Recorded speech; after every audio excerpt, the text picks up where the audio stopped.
Oui, habiter la ville, c'est un titre général qu'on peut synthétiser, on peut dire une synthèse de tout mon travail. Parce que beaucoup des recherches que je fais dans la ville, ce sont des recherches qui sont finalisées à retrouver un rapport à travers i gesti, i comportamenti delle persone all'interno dello spazio urbano, dans la ville. Et habiter la ville, c'est un titre qui est un peu plus synthético de titre plus général que c'est habiter, être partout chez soi, abitare, essere ovunque a casa propria è il tema, il filo conduttore del tentativo di rompere, rompere le rapport, la barrière entre l'espace privé et l'espace public. Ça, c'est la motivation générale de toute l'exposition. Alors, l'exposition a été conçue en plusieurs parties, plusieurs petites cellules qui présentent chacune un aspect de votre travail.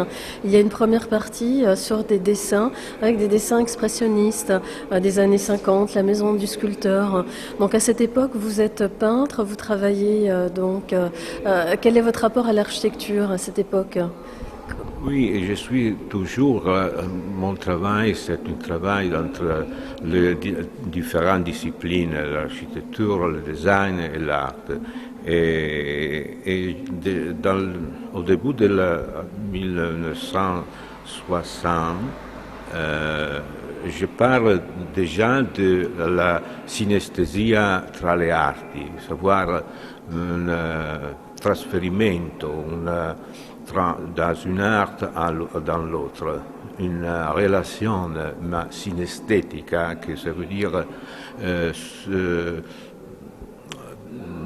c'est pas l'intégration des arts, c'est quelque chose en plus che si compenetra tra una disciplina d'architecture et arte.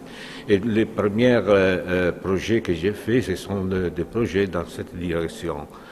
Savoir, il a un rapporto molto diretto, molto stretto tra l'architecture et l'arte, et beaucoup de ces projets se sont faits en relation à le travail de plusieurs artistes en Italie, que c'est au début de l'année 60, c'est par exemple Lucio Fontana, le sculpteur Benevelli, Azuma, Marchese, sont tous sculpteurs qui sont d'une génération un peu plus vieille de moi, vieux de moi.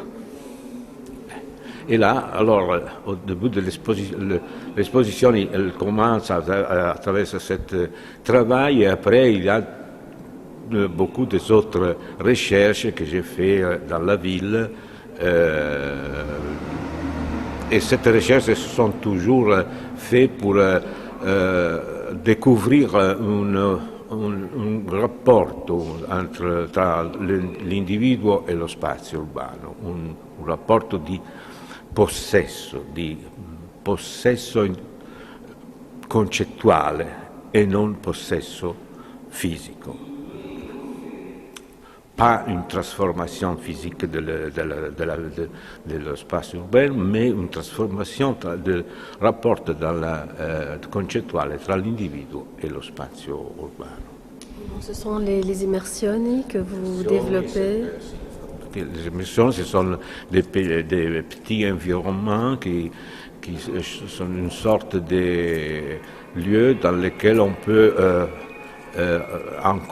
commencer à rompere, frapper, c'est juste frapper, rompere, frapper, no, rompere l'équilibrio per chercher un autre rapport nouveau dans l'espace urbain. Voilà, donc comme le Colpo di Vento qui est donc voilà cette C'est installation. une installation qui donne un nuovo respiro di ossigeno, una nuova modo di avere una possibilità di rigenerarsi all'interno dello spazio urbano e quindi rompere anche questo equilibrio psicofisico. Et donc là, ça questionne le rapport de l'individu et de son environnement, puisque les spectateurs vont devenir acteurs de leur propre espace et prendre conscience, là aussi, de leur environnement. Sì,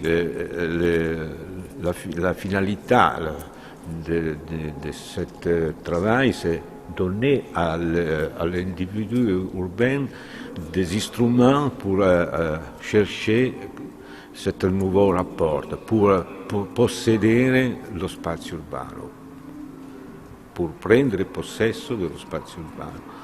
Ed è un possesso tutto mentale, ecco, molto concettuale. Parce que je pensais toujours qu'on doit faire une opération dans la ville comme on fait dans la propre maison. Le fils prendre possesso dell'espace de la maison du père et de la mère d'un point de vue conceptuel, parce que l'espace de la maison, c'est fait de le père et de la mère, c'est imposé. Très raramente le fils fait des interventi physiques dans la maison. Il prend possesso de tous les petits objets, des choses qu'on a, et dans le temps, cet objet, cet lieu devient il suo luogo della sua vita. E così nella città noi possiamo recuperare un rapporto familiare con lo spazio, senza trasformare, come facevano i Pelle Rosse, come i Pelle Rosse, dallo spazio non toccavano niente, non facevano niente, ma possedevano ogni cosa, ogni montagna, ogni albero, ogni fiume, aveva un significato molto importante. E quindi il territorio loro lo vivevano, lo possedevano, ma non lo trasformavano fisicamente.